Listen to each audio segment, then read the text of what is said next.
का स्वागत है आपके अपने YouTube चैनल करियर अड्डा 5 के में। आइए आज हम एक सुंदर सा थ्योरम पाइथागोरस प्रमेय और ये इस बार के लिए भी आया है, सेंट्रल एग्जाम में भी पूछा गया है, तो आप लोग को जरूर इसको सीख के जाना चाहिए। इसी को लेकर मैं सुजीत सर फिर से उपस्थित हूँ। आइए आप लोग को बने रहना है और सिखाने की गारंटी हमारी है। आप केवल मेरे पर बिलीव करके आप वीडियो में बने रहिए। आइए पाइथागोरस प्रमेय है और पाइथागोरस प्रमेय आपको पता होगा कि ये किस त्रिभुज के लिए लागू होता है, समकोण त्रिभुज के लिए लागू होता है। और ये पाइथागोरस आप कहे थे कि किसी समकोण त्रिभुज में कर्ण का वर्ग, आपको पता होगा कि कर्ण किसको कहते हैं। कर्ण किसको कहते हैं? समकोण की सामने की भुजा को कर्ण कहते हैं। ये हो गया कर्ण। अगर मान लीजिए अगर ये ए है, ये बी है और ये सी है, तो पाइथागोरस प्रमेय ये है, कहते हैं कि कर्ण का वर्ग मतलब ये AC का वर्ग अन्य दो भुजा, जैसे ये भुजा और ये भुजा, अन्य दो भुजा हुआ, इन दोनों के वर्गों के योग के बराबर होता है। कहने का मतलब ये कि AB का स्क्वायर प्लस में BC का स्क्वायर, यही है पाइथागोरस प्रमेय। और आज हम लोग को इसी को सिद्ध करना है। आइए आज हम सिद्ध करके दिखाते हैं आप लोगों को कि ये कैसे हुआ। ठीक है, तो सबसे पहले जो दिया हुआ है वो लिखना है, क्योंकि थ्योरम है जो सिद्ध करने वाला रहता है उसमें पहले दिया हुआ जो रहता है वो लिखते हैं। तो आइए दिया है, क्या चीज दिया हुआ देखिए, समकोण त्रिभुज में, तो ये एक समकोण त्रिभुज है, ए बी सी एक समकोण त्रिभुज है जिसमें कोण बी बराबर 90 डिग्री, मतलब ये एक समकोण त्रिभुज है जिसमें ये 90 डिग्री का है। ठीक है, सिद्ध करना है।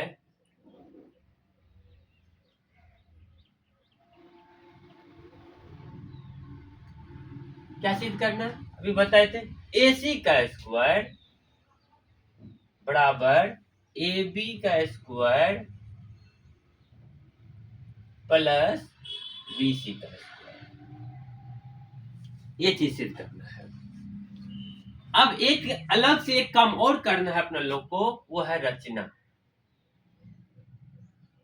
देखिए रचना क्या कर रहे हैं, रचना क्या करते हैं, हम यहां से इस तरह से इस भुजा पर लंब डाल देते हैं। ये लंब डाल दिए D यहां पर, मतलब AC पर लंब डाल दिए हैं BD।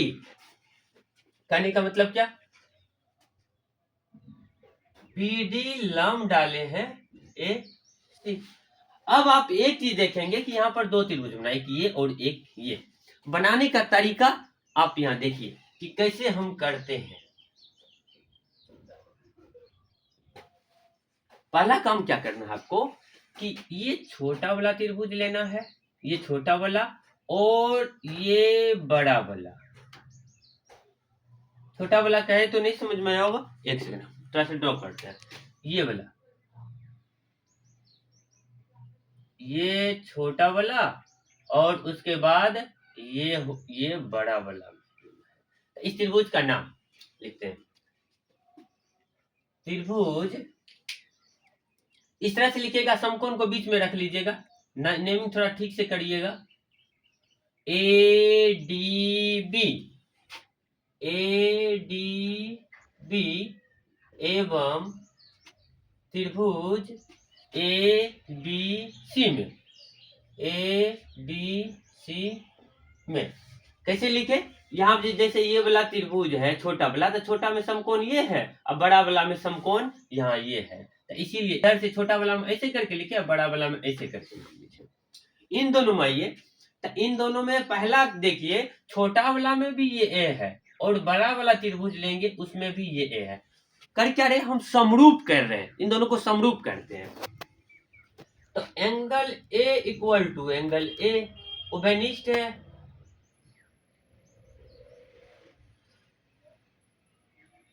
ओवेनिस्ट है। और दूसरी बात, अब देखिए, अब इसमें छोटा वाला में यहाँ पर 90 डिग्री है ये एंगल, तो इस एंगल का नाम लिखिएगा A D B, angle A D B बराबर, अभी बड़ा वाला में यहाँ 90 डिग्री है, तो A B C, A B C कितना डिग्री है ये 90 डिग्री। तो एंगल एंगल समरूपता से ये क्या हो जाएगा, ये दोनों त्रिभुज समरूप हो जाएगा एंगल एंगल समरूपता से। इसीलिए हम बोल सकते हैं कि त्रिभुज ए डी बी समरूप हो जाएगा त्रिभुज ए बी सी, किसी से, एंगल एंगल समरूपता से।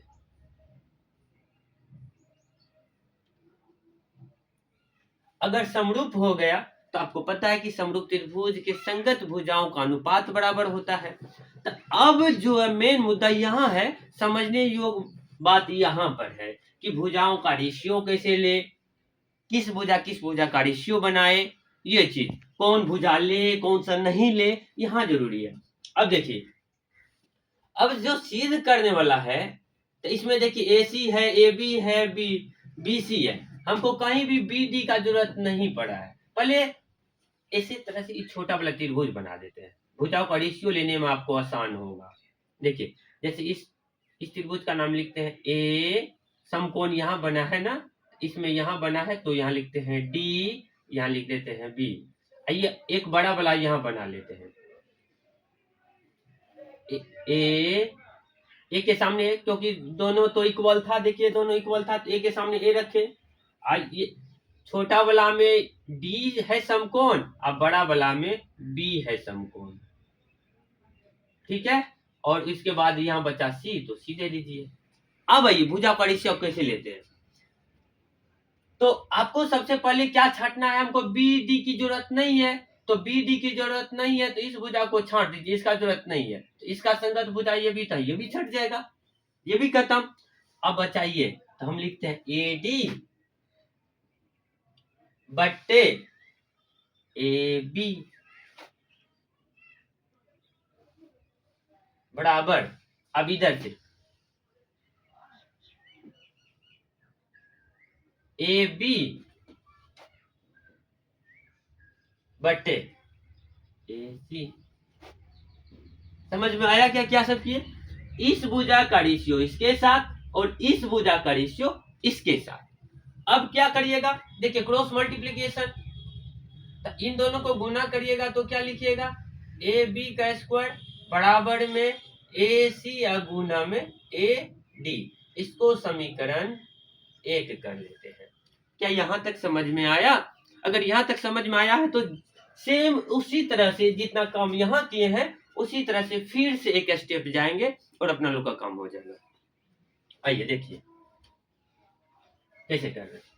एक बार क्या करते हैं हम लोग, इस छोटा वाला त्रिभुज में लेते हैं और उसी तरह से बड़ा वाला में। इससे पहले क्या था, ये छोटा वाला लिए थे, उसके बाद बड़ा वाला लिए थे, लेकिन इस बार कर रहे हैं ये छोटा वाला ले रहे हैं फिर ये बड़ा वाला त्रिभुज ले रहे हैं। इस छोटा वाला त्रिभुज का नाम कैसे लिखिएगा, इधर से लिख दीजिए सी डी बी, त्रिभुज सी डी बी एवं अब ये बड़ा वाला सी बी ए, त्रिभुज सी बी ए में, इन दोनों त्रिभुज में देखिए। अब ये छोटा वाला ये हो गया, अब बड़ा वाला ये हो गया। देखिए दोनों में सी कॉमन है ना, दोनों में सी कॉमन है, तो दोनों में सी कॉमन है तो सी बराबर सी, ये कॉमन लिखिए, उभयनिष्ठ लिखिए, उभयनिष्ठ है। अब ये उभयनिष्ठ हो गया और उसके बाद देखिए छोटा वाला में ये एंगल 90 डिग्री यहाँ है, तो इसको लिखेगा C D B, angle C D B बराबर, और इस एंगल का नाम सी बी ए, सी बी ए बराबर 90 डिग्री। अच्छा, दो कोण बराबर कर दिए तो सतही त्रिभुज क्या हो जाएंगे, समरूप हो जाएंगे। इसीलिए त्रिभुज सी डी बी समरूप हो जाएंगे त्रिभुज CBA किसी से समरूप, कौन सी समरूपता लगाएंगे? एंगल, एंगल चूंकि दोनों एंगल दिए हैं इसलिए यहां लिखेंगे एंगल, एंगल समरूपता से। अगर एंगल, एंगल समरूपता से ये समरूप हो गया तब फिर से यहाँ जो भुजाओं का रेशियो बनाए थे पहला स्टेप में, तो उसी तरह से यहाँ भी भुजा का रेशियो बनाएंगे। अब फिर से हम रेशियो बनाने के लिए आपको सिखाते हैं। हाँ, एक चीज है कि हम वीडियो थोड़ा लंबा बनाते हैं, लेकिन आपको जहां तक दिक्कत हो उसको सॉल्व करने की प्रयास हम जरूर करते हैं, इसलिए बोलो बने रहना है। देखिए अब ये छोटा वाला त्रिभुज फिर से बनाइए, ये छोटा वाला त्रिभुज बनाए, इसमें भी यहाँ सी लिखिए, इसमें भी यहाँ सी लिखिए। क्यों? क्योंकि सी बराबर सी है इसीलिए सी के सामने सी लिख दिए। ठीक है, अब छोटा वाला में समकोण कौन सा है? तो डी। बड़ा वाला में समकोण कौन सा है? तो बी लिख दिए। अब बड़ा वाला में देखिए यहाँ तो ए है तो ए दे ही दीजिए। अब बच गया छोटा वाला में क्या चीज? देखिए डी लिख दिए, डी लिख दिए, सी लिख दीजिए, छोटा वाला में क्या बचा? बी, तो यहाँ बी आएगा। ठीक है ना? अब आइए इसका रेशियो लेते हैं। हमको कौन चीज की जरूरत नहीं है? बीडी की जरूरत नहीं है, बीडी की जरूरत नहीं है, तो बीडी तो ये हो गया ना, ये भुजा को काट दीजिए। तो इसका रेशियो किसके साथ बनता? इसके साथ। तो यहाँ इसको भी क्या कर दीजिए? काट दीजिए, बचा ये दोनों। अब इन दोनों का हम लोग काम करेंगे। ओके, तो यहाँ पर हम लोग क्या लिख सकते हैं? BC, BC का किसके साथ? AC के साथ अगुना। DC का किसके साथ? सॉरी गुना नहीं, बराबर। DC का BC के साथ। ठीक है, रेशियो कैसे लिए समझ गए होंगे आप लोग। आइए अब इसको इरेज कर देते हैं। अब फिर से क्या करना है? क्रॉस मल्टीप्लिकेशन करना है। तो BC, BC गुना करिएगा आप, तो क्या हो जाएगा? BC का स्क्वायर, और ये दोनों गुना करिएगा तो AC गुना में हो जाएगा DC। इसको समीकरण कर दीजिए 2। ठीक है, अब आइए अब क्या करते हैं? नेक्स्ट काम, समीकरण 1 और 2 को जोड़ देते हैं। इक्वेशन 1 प्लस 2, इक्वेशन 1 और 2 को ऐड कर देते हैं। तो देखिए LHS को LHS के तरफ और RHS को RHS के तरफ जोड़ना है। तो यहाँ लिखना AB का स्क्वायर, देखिए इस समीकरण की वाला, और यहाँ इसको जोड़ देते हैं BC का स्क्वायर बराबर, इस साइड वाला जो पहले लिख लेते हैं AC गुना में AD। अब प्लस दीजिएगा, चूंकि जोड़ रहे हैं तो इसका अब लिखिए AC गुना में DC। यहाँ पर कितने पद? 2 पद, देखिए ये पद ये पद। तो यहाँ पर AB का स्क्वायर प्लस में BC का स्क्वायर। अब एक चीज देखिए, दोनों में क्या चीज है? AC कॉमन है, तो दोनों में कॉमन है तो इसको निकाल लीजिए AC को। अब यहाँ क्या बचा? AD बचा, यहाँ पर क्या बचा? DC बचा।